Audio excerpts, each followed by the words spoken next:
Welcome to Speak English Fast and Easily, your go-to English listening practice podcast.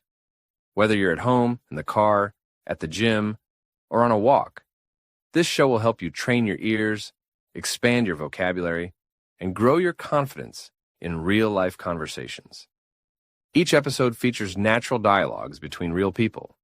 So, listen closely, repeat what you hear, and immerse yourself in the rhythm and melody of spoken English. Today's episode is packed with practical tips, real stories, and clear conversations that will make English easier for you. Let's begin. Rohan is a 28-year-old software developer from Bangalore. He enjoys hiking, reading self-improvement books, and helping others learn new skills. Sonika is a 26-year-old freelance content creator based in Delhi. She loves languages, creating YouTube content, and trying new food from different cultures. Together, they're here to guide you through real English conversations in a fun and relaxed way. Let's start the session. Hey, Sonika, how are you doing today? Hey, Rohan. I'm doing great, thanks. I just finished filming a video for my channel. It's about improving English fluency, actually. That's perfect. It fits exactly with today's topic. We're going to talk about how to speak English fast and easily. Do you remember how you started learning English? Oh yes, clearly. I started when I was in school, like most people in India. But I wasn't fluent until I started listening to English music and podcasts. Same here. I think school gave us the basics, but real fluency came from practice and immersion. What helped you the most? Honestly, talking to myself in the mirror. I would pretend I was having a conversation, and that helped me speak without fear. Listeners, here's your first tip. Try speaking aloud to yourself. Describe what you're doing in English. For example, say, I am brushing my teeth, or I'm making tea. Exactly. It sounds silly, but it works. Your brain starts to think in English automatically. So try it right now. What are you doing? Nice! Keep doing that as we chat. You know, another thing that helped me a lot was watching TV shows in English, with subtitles at first, and then without them. Absolutely. That's one of the best ways to pick up pronunciation, tone, and expressions. I used to watch Friends and How I Met Your Mother. They're fun and full of everyday English. Same. And when I didn't understand a word or expression, I'd pause and look it up. I even kept a little notebook for new phrases. That's smart. And I think writing your own sentences with those new phrases helps a lot too. It's like using a new tool. You need to try it out to get comfortable. Okay, listeners, try this. Pick one word or phrase you hear today and write 2 new sentences with it. For example, take the phrase pick up. You can say, I want to pick up English quickly, or she picked up her phone when I called. Now, you try. Think of a sentence with pick up. Nice work. Keep practicing like that every day. Let's talk about mistakes for a moment. I used to say things like, he don't know, instead of, he doesn't know. Classic error. Oh yeah, that's super common. I also used to say more better until I realized better doesn't need more. It's already a comparative. But you know what? Making mistakes is how we learn. If you're afraid to speak because you might be wrong, you'll never improve. Exactly. Fluency doesn't mean perfection. It means communicating your ideas clearly, even with a few errors. Listeners, think of one mistake you've made in English.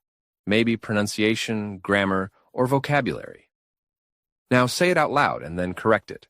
For example, say, he don't know, then correct yourself. He doesn't know. Well done. That kind of self-correction is powerful. You know, Rohan, a lot of people ask me how to learn new words fast. What's your strategy? I believe in learning words through context, not just memorizing them. Like when I hear a word in a sentence, I understand how it's used. Yes. Like hearing convenient in a sentence. It's convenient to have a grocery store nearby. Makes it easier to remember than just reading the definition. Exactly. And also, grouping words helps. For example, learn buy, sell, cost, and price together. They're all part of a shopping situation. That's smart. I also like to use flashcards, but with example sentences instead of just the word and meaning. All right, listeners, let's try this together. I'll say a word and you think of a sentence. Ready? The word is comfortable. Now say a sentence with comfortable. Great job. Maybe you said, this chair is very comfortable. Sure, I feel comfortable speaking in English now. That's how you build vocabulary in a way that sticks. Let's switch gears a little and talk about mindset. Because honestly, confidence is just as important as knowledge. Totally. I used to be so shy about speaking in English. I was afraid people would laugh at me. Me too. But eventually I realized most people don't care about your mistakes. They're impressed that you're trying. And the more you speak, the more confident you become. It's a cycle. Fear stops when you take action. I once read a quote, you don't have to be perfect to start, but you have to start to get perfect. Love that. It's all about progress, not perfection. Okay, listeners, let's do a confidence booster. Say this out loud with us. I am learning English. I am getting better every day. I am learning English. I am getting better every day. Feels good, right? Keep saying that to yourself every morning. So, Sonika, what's your English routine like nowadays? Do you still practice daily? Definitely. I still listen to English podcasts every morning while making breakfast. And I try to read at least one article a day. Anything from news to blog posts. That's solid. For me, mornings are for listening, evenings are for reading. I also keep my phone language in English. It forces me to stay in touch with the language. I love that. I even changed the language on my Netflix account and Instagram. It helped me learn casual and conversational English too. Another trick I use is narrating my day in English in my head. Like, now I'm cooking. I need to boil water. That kind of self-talk keeps me thinking in English. Yes. And voice notes help. I record myself talking about my day and then listen to see how I sound. It's like creating your own speaking journal. All right, listeners. Here's a daily habit challenge. For one whole day, try to describe everything you do in English, out loud or in your head. Start with simple things. I am waking up. I am brushing my teeth. I am making tea. Don't worry if it feels awkward. It means your brain is learning. And if you're up for it, record a short voice note about your day in English. Then listen to it tomorrow and notice your progress. Let's go deeper into something you just said. Thinking in English. I think that's the key to fluency. Yes. The moment you stop translating from your native language, you start speaking faster and more naturally. Exactly. It's like flipping a switch in your brain. But it takes practice. When I started, I used to force myself to think in English while walking or cooking. At first, it felt slow. But over time, it became natural.